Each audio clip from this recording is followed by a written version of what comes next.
Fi eisiau edrych ar yr hanes nes I ddarllen, sef 2 Brenhinoedd 5, adnod 1 I 19, sef hanes Iachau Namam. Digwyddodd yr hanes yma tua 850 o flynyddoedd cyn geni Iesu Grist. Felly na ble ni, o ran hanes y Beibl, hanes y byd, 850 o flynyddoedd cyn geni yr arglwydd Iesu Grist. Digwyddodd yn ystod cyfnod y Brenhinoedd yn hanes Israel, pan oedd Israel wedi ymrannu mewn I 2, gydag Israel yn y gogledd a Juda yn y de, a'r 2 wlad gyda'i brenhinoedd eu hunain.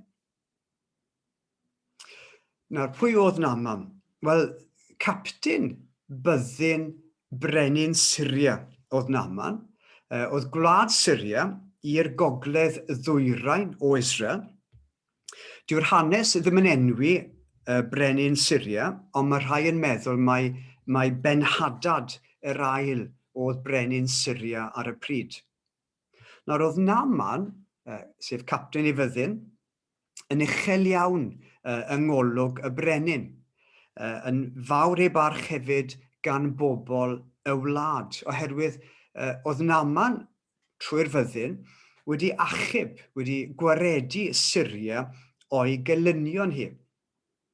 Ond tu ôl I lwyddiant milwrol Naman oedd Duw, achos sylwch ar yr adnod, am mai trwyddo ef yr oedd yr arglwydd wedi gwaredu Syria. Felly oedd Duw yn cyflawni bwrpasau fe trwy Naman. Ond wrth gwrs o Syria ddim yn gweld fel yna. Oedd nhw'n meddwl o Naman, fe wedi ennill y conquest mae'n erbyn gelynion Syria. Mae Duw wrth gwrs mae'n rheoli dros y byd, mae'n cyflawni ei bwrpasau fe, ac oedd Duw yn defnyddio Naman I waredu Syria o'i gelynion. Oedd Naman yn rhyfelwr praff, yn rhyfelwr cadarn cryf, ond fe ath yn ŵr gwahanglwyfus, cafodd afiechyd ar y crom. Oedd gwahanglwyf yn afiechyd difrifol. O'ch chi ddim yn gallu gwella ohono fe yn naturiol. Un oedd yn gwethygu wrth I amser mynd yn ei flaen, un oedd yn bwyta'r cnawd. A tua'r amser yma, pan gafodd Naman gwahanglwyf, tua'r un amser fe ddigwyddodd y digwyddiad canlynol. Fe ath milwyr Syria ar gyrch mewn I Israel, mynd mewn i'r wlad, I ymosod ar y wlad, I anrheithio, ac fe gipio nhw, adnod 2, eneth ifanc, yn yr hen gyfeithiad Llances Fechan. Felly, maen nhw'n cipio merch fach ifanc. Ac fe ddath hon yn forwyn I wraig Naman. A beth ni'n gweld fan hyn yw, ni'n gweld Duw ar waith yn tynnu Naman ato fe, yn dod ag mewn I berthynas â Duw, yn dod I berthynas ag Duw dyn ddim yn medru dod ar ben ei hunan at Dduw. Mae rhaid I Dduw I dynnu person ato fe. Mae Ioan pennod 6, adnod 44, geiriau Iesu Grist sydd gyda ni fyna, na beth mae Iesu Grist yn dysgu. Mae rhaid I Duw tynnu person ato fe. A na beth ni'n gweld yn yr hanes yma. Ni'n gweld Duw ar waith yn yr hyn sydd eisoes wedi digwydd. Naman yn mynd yn wahanglwyfus, y merch fach ifanc o Israel yn mynd yn forwyn I wraig Naman, ac yn yr hyn sy'n dilyn, ni'n gweld Duw ar waith yn tynnu Naman ato fe. Wel, fe wedodd y ferch fach yma, wrth Naman, adnod 3, gresyn, treni, na fyddai fy meistr yn gweld y proffwyd sydd yn Samaria, byddai ef yn ei wella o'i wahanglwyf. Oedd ffydd gyda'r ferch fach yma. Oedd ei ffydd hi'n gryf iawn. Oedd hi'n credu bydde Duw yn gallu cyflawni gwyrth ac i achau Naman o'r af iechyd anwelladwy yma. A hynny trwy gyfrwng y proffwyd Eliseis, un o Duw wedi cyflawni gwirthiau drwyddo o'r blaen. Mae gwraig Naman yn rhannu hyn gyda Naman, a mae Naman yn rhannu fe gyda'r brenin. A mae'r brenin yn dweud wrth Naman i fynd i Israel, i fynd i'r brenin, a mae fe'n rhoi llythyr i Naman i roi i'r brenin.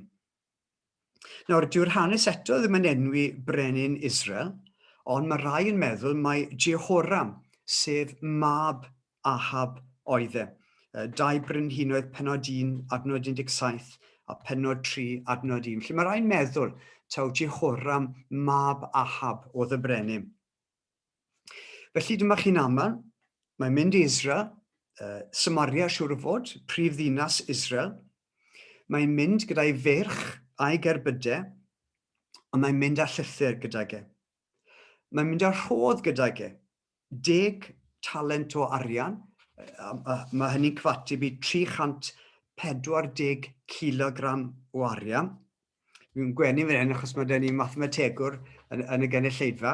340 kilogram o arian, 6,000 o siclau aur, 68 kilogram o aur, a 10 par o ddillad. Felly rhodd enfawr. Oedd Naman yn ddyn cyfoethog.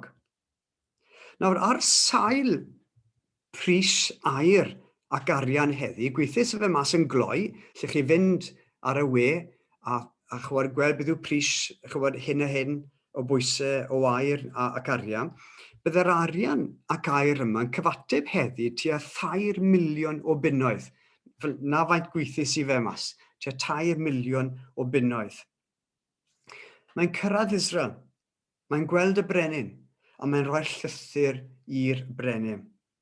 Mae'r brenin yn darllen y llythyr, a dyma gynnwys y llythyr, adnod 6. Dyma fi'n anfon atat fy ngwas Naman, cyn gynted a gyderbynnu'r llythyr hwn rwy ti wella o'i wahanglwyf. Beth oedd ymateb y brenin, adnod 7?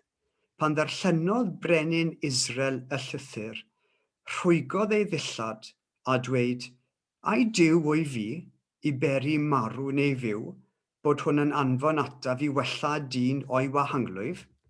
Sylwch ar hyn yn awr a gwelwch, mae chwilio am achos yn fe erbyn y mae. Hynny oedd brenin Syria yn gofyn iddo fe i wneud rhywbeth oedd yn amhosibl.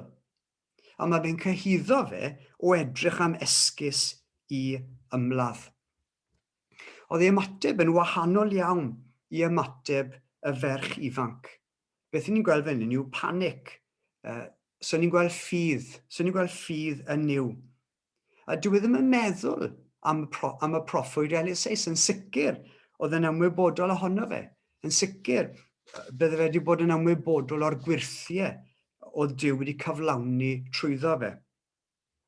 Nawr, os ni'n cymryd mai Jehoram yw y brenin yma, wel, fe welodd Jehoram Duw yn symud yn rymus ym mhennod 3. Ni ym mhennod 5 nawr, wel, pennod 3, gwelodd Jehoram braich Duw. O Jehoram a'i filwyr a Jehoshaphat brenin Juda yn y de, a'i filwyr lle oedd y ddoi nhw a'r milwyr, ond nhw yn anialwch Edom, o dim dŵr dyn nhw. Ond yn mewn sefyllfa dirys, ond nhw'n mynd i ymladd yn erbyn y Moabied. Ond mewn sefyllfa dirys iawn. A daeth gair Duw iddyn nhw trwy'r proffwyd Eliseis. A gwnaeth Duw yn wirthiol ddarparu dŵr iddynt yn yr anialwch. Hefyd, fe welodd Jehoram Dduw yn rhoi buddugoliaeth iddyn nhw yn erbyn y Moabied. Felly, byddwch chi wedi disgwyl lot yn fwy gan y brenin fan hyn. Ond na, does dim ffydd yma. Byddwch chi wedi disgwyl gwell. Nawr mae'r proffwyd Elisais yn clywed am ymateb y brenin, a mae'n hala neges at y brenin adnod 8. Pam yr wyt yn rhwygo dy ddillad? Gad iddo ddod ata fi, mwyn iddo wybod fod proffwyd yn Israel. Hala fe ata i, mwyn iddo wybod mae Duw Israel yw y gwir a'r unig Dduw. Na ystyr y geiriau fi'n credu fan hyn. Hala fe ata i, mwyn i Naaman i wybod mae Duw Israel yw yr unig a'r gwir Dduw. Felly dyma chi Naaman yn mynd at y proffwyd Elisais. A fi'n dwlu ar yr olygfa yn adnod 9. Drychwch ar adnod 9. Daeth Naaman gyda'i feirch a'i gerbydau a sefyll o flaen drws tŷ Elisais. Nawr fi'n siŵr oedd tŷ Elisais yn un isel iawn. Chi'n gallu gweld y tŷ yma, tŷ isel iawn. A thu fas y drws y tŷ yn sefyll Naaman, y rhyfelwr praff yma, capten byddin brenin Syria gyda'i feirch a'i gerbydau. Felly mae'n olygfa hyfryd dros ben fi'n meddwl. Ond yn lle mynd mas, mae Elisais yn hala neges ato fe trwy ei was, Gehazi siwr fod, sy'n cael ei gyfeirio ato nes ymlaen yn yr hanes. A dyma'r neges mae Elisais yn rhoi i Naaman. Dos ac ymolchi 7 waith yn yr Iorddonen ac adferir dy gnawd yn holl iach i ti. Yn yr hen gyfieithad, ath gnawd a ddychwel i ti, a thithau a lanheir. Ath gnawd a ddychwel i ti, a thithau a lanheir. Mae adlais fi'n credu o'r ddysgeidiaeth yn Leviticus pennod 14. Nawr oedd Naaman yn ddyn balch iawn, oedd wedi disgwyl i Elisais i ddod mas a'i achau.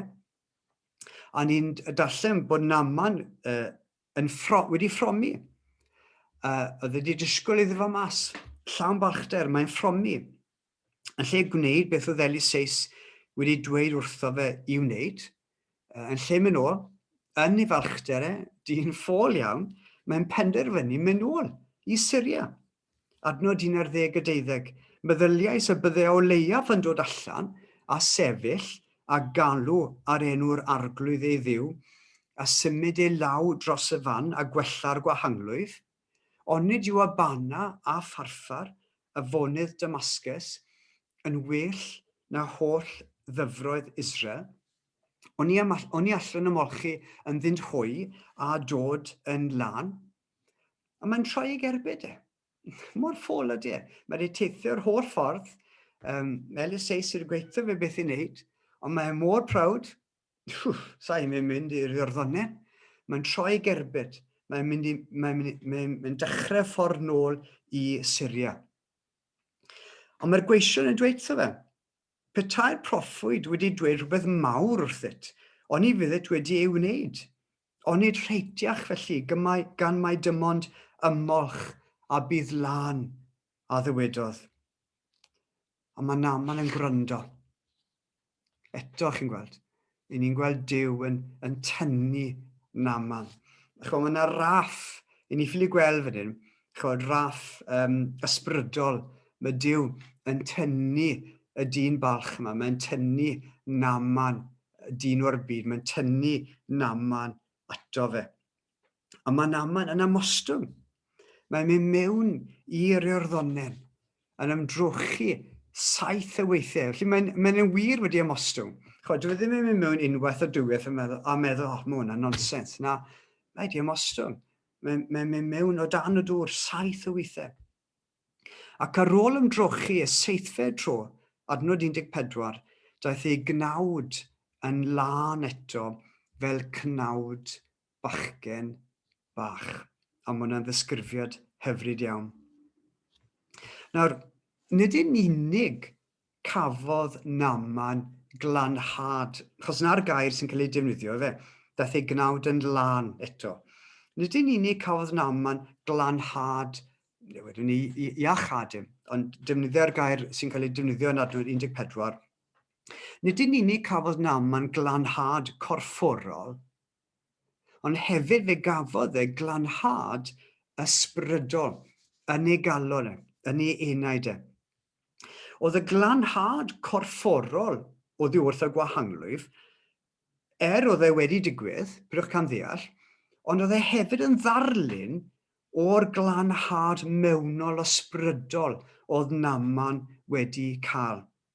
Cafodd Naaman ei lanhau o'i bechodau fe. Cafodd ei glanhau yn allanol, ond oedd e'n pwynto rhywbeth mwy oedd wedi digwydd yn ei galon e. Oedd wedi cael glanhad ysbrydol. Oedd wedi cael maddeuant gan Dduw.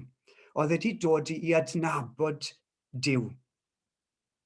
A hefyd, oedd Duw trwy'r hanes yma hefyd yn datguddio ei fwriad yn y dyfodol, trwy wneud beth nath e gyda Naaman, oedd Duw yn datguddio ei fwriad yn y dyfodol i ddod â'r cenhedloedd ato fe trwy'r Efengyl, trwy'r arglwydd Iesu Grist. Felly, oedd e'n pwynto hefyd at waith Duw yn y dyfodol. Felly mae Naaman, mae wedi cael glanhad ysbrydol. Mae wedi dod i adnabod Duw. Nawr, sut 'yn ni'n gwybod? Sut 'yn ni'n gwybod fod Naaman wedi dod i adnabod Duw, bod e wedi cael maddeuant? Sut 'yn ni'n gwybod hyn? Wel, hynny ar sail y ffrwyth ysbrydol yn ei fywyd e yn yr adnodau sy'n dilyn. Sylwch, mae'n mynd nôl i Elseis. A sylwch, chi'n gweld bod gyda ge nawr ffydd. Mae ffydd gyda ge yn yr arglwydd. Adnod 15.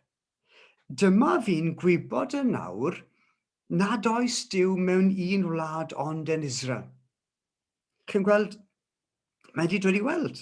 Mae Duw Israel yw yr arglwydd, yr unig Duw. Fe yw'r unig Duw yn y byd. Chi'n gweld, oedd e'n credu yn Niw Syria o'r blaen, sef Rimon. Falle oedd e'n credu yn nifer o dduwiau Syria. Yn sicr oedd e'n credu yn Rimon, ond nawr mae'n dod i weld mae'r arglwydd sydd Dduw. Duw Israel oedd y gwir a'r unig Dduw. Mae gyda ge ffydd yn yr arglwydd. Sylwch hefyd, mae'n ddiolchgar iawn. Mae eisiau rhoi'r rhodd fawr yma i Elseis. Elseis yn gwrthod. Sylwch adnod 17. Mae'n pwyso arno fe i gymryd. Chod, dwi ddim yn meddwl yn ei gael gret, Elseis ddim eisiau fe. Na, mae'n pwyso arno fe i gymryd e. Ond wrth gwrs mae Elseis yn gwrthod. Felly mae'n ddiolchgar. Sylwch, mae eisiau addoli Duw nawr. Oherwydd i Elseis wrthod y rhodd gan Naaman, mae Naaman adnod 17 yn dweud hyn. Os na chymeri yntau, rhodder llwyth cwpl o filod o bridd i mi dywas, gan na fyddaf ar ôl hyn yn yffrymu poeth offrwm nac aberth i'r un Duw arall, ond i'r arglwydd. Chi'n gweld, oedd e'n addoli Duw eraill o'r blaen. Nawr mae eisiau addoli Duw a fe'n unig. Pa mae moyn pridd? Wel, mae eisiau pridd i fynd nôl ag i Syria i adeiladu allor i'r arglwydd ac ar yr allor offrymu poeth offrwm ac aberth i'r arglwydd. Mae eisiau addoli Duw. Mynd i'r capel, gallwn ni ddweud. Mae eisiau addoli yr arglwydd. Sylwch hefyd, adnod 18, argyhoeddiad o bechod. Ond yn unig, maddeued yr arglwydd i mi. Pan fydd fy meistr yn mynychu teml Rimon i addoli yno ac yn pwyso ar fy llaw, byddaf fynnau'n moes ymgrymu yn heml Rimon pan fydd ef yn ymgrymu yno.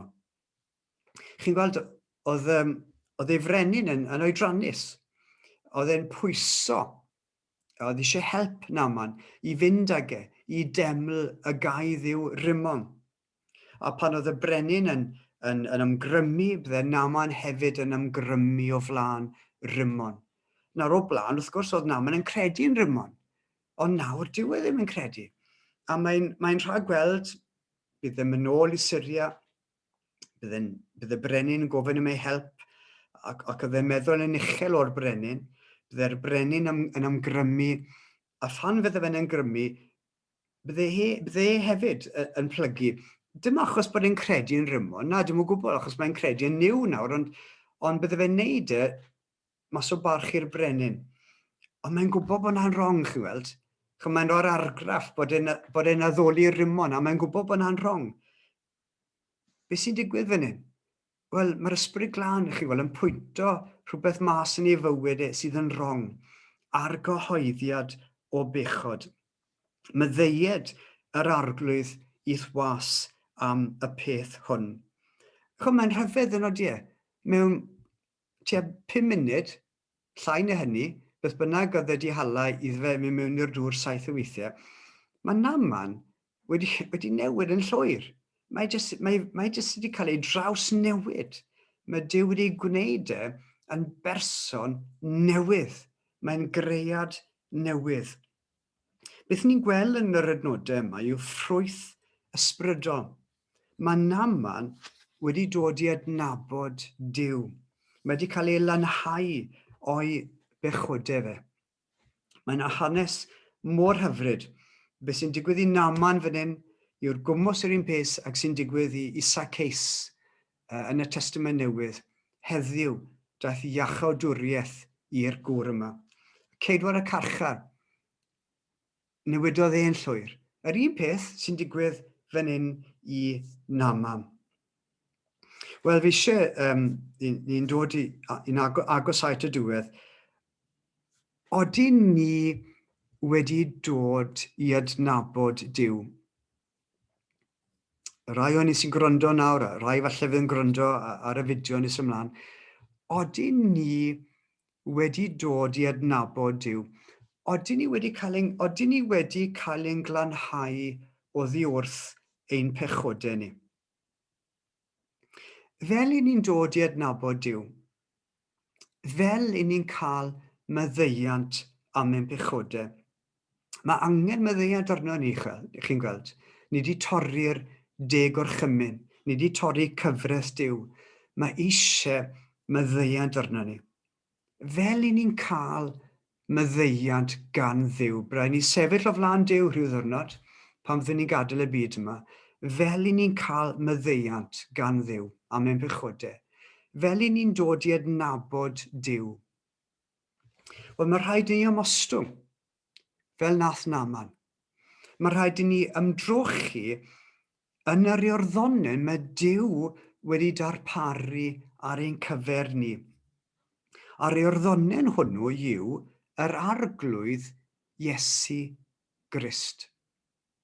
Mae rhaid i ni gredu yr efengyl. Mae rhaid i ni gredu y newyddion da am yr arglwydd Iesu Grist. Beth yw'r efengyl? Wel, dyma'r efengyl. Mae Duw, fe greodd e'r byd, a mae'n caru ni, mae'n caru'r byd. Achos y cwymp angarddedau, achos y natur pechadurus ni, ni'n torri'r gyfraith, ni'n pechu, mae eisiau maddeuant arno ni, mae rhaid i Dduw yn cosbi ni, y gosb am bechod yw uffern dragwyddo, ond mae Duw yn caru ni. Dwi ddim eisiau ni i fynd i ddistryw. Ac mwyn achub ni, dyma fe'n paratoi ffordd i ni gael maddeuant. Mae'n anfon ei unig fab Iesu Grist i'r byd. Na pwy yw Iesu Grist? Mab Duw, yr ail berson yn y Drindod. Mae Duw yn anfon ei fab Iesu Grist i'r byd. Mae Duw, y mab, yr ail berson yn y Drindod, yn dod lawr i'r ddeiar fel dyn. Iesu Grist, fe yw Duw a dyn, y ddoi yn un. Oedd Iesu Grist yn berffaith. Oedd e'n ddibechod. Oedd e'n natur yn berffaith. Ac fe gadwodd e y gyfraith, y deg o'r chymyn, i ni wedi torri. Fe gadwodd e'r gyfraith. Oedd e'n ddibechod. Doedd ddim yn heiddi, felly, unrhyw gosb achos fe gadwodd e'r gyfraith. Ond ar y groes, fe gymerodd e ein pechodau ni.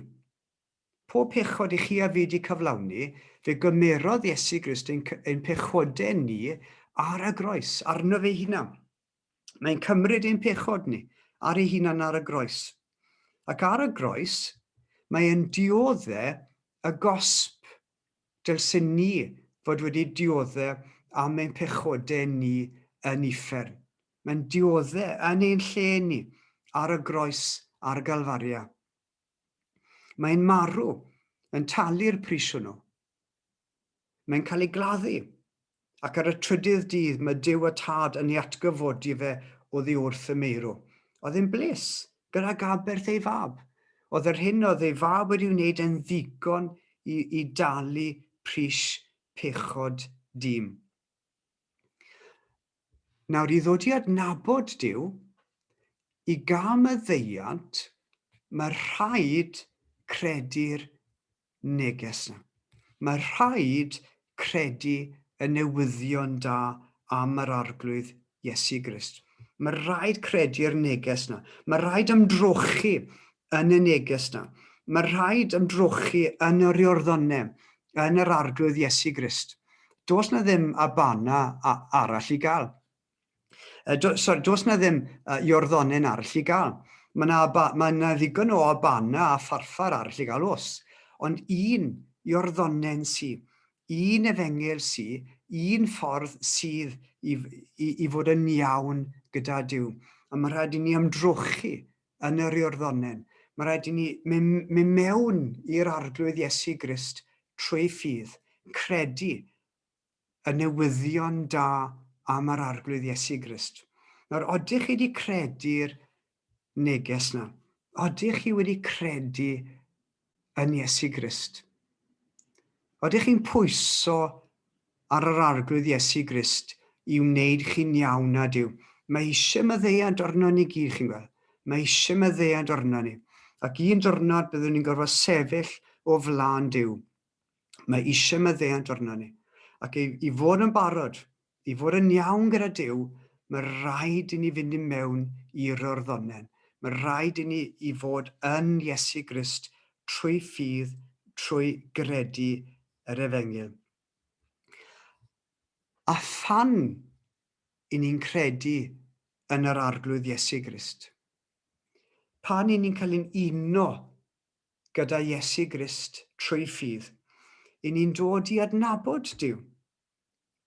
Ni'n dod yn blentyn i Dduw. Mae Duw yn dod i fyw ynom ni trwy yr ysbryd glân. A mae Duw yn maddau. Mae Duw yn maddau ein holl bechodau ni. Ni'n cael ein glanhau oddi wrth ein pechodau ni. Mae'n heneidiau ni yn dod fel cnawd plentyn bach. Na beth ddigwyddodd i un ama, daeth ein gnawd yn lan eto fel cnawd bachgen bach. Wel, chybod pan chi a fi'n credu yn yr arglwydd Iesu Grist, mae'n calonnau ni yn dod fel cnawd plentyn bach. Mae'n pechodau ni'n cael ei golchi i ffwrdd. Mae Duw yn newid ni, yn sancteiddio ni, fel i ni'n gweld gyda Naaman. Mae'n newid mor gloi yn ydy e. Chwyd yr argyhoeddiad yna, o maddeuad yr arglwydd i ddwas am y pechod hwn. Pan ni'n dod at Iesu Grist, mae Duw yn newid ni, yn gwneud ni'n fwy tebyg i'r arglwydd Iesu Grist. A phan fyddwn ni'n gadael y byd yma, fe fyddwn ni gyda Duw am dragwyddoldeb. Wel, ffrindiau, odyn ni wedi ymostwng, odyn ni wedi mynd mewn i'r iorddonau, odyn ni wedi credu yn yr arglwydd Iesu Grist. Odyn ni'n nabod Duw, odyn ni wedi cael maddeuant am ein pechodau ni.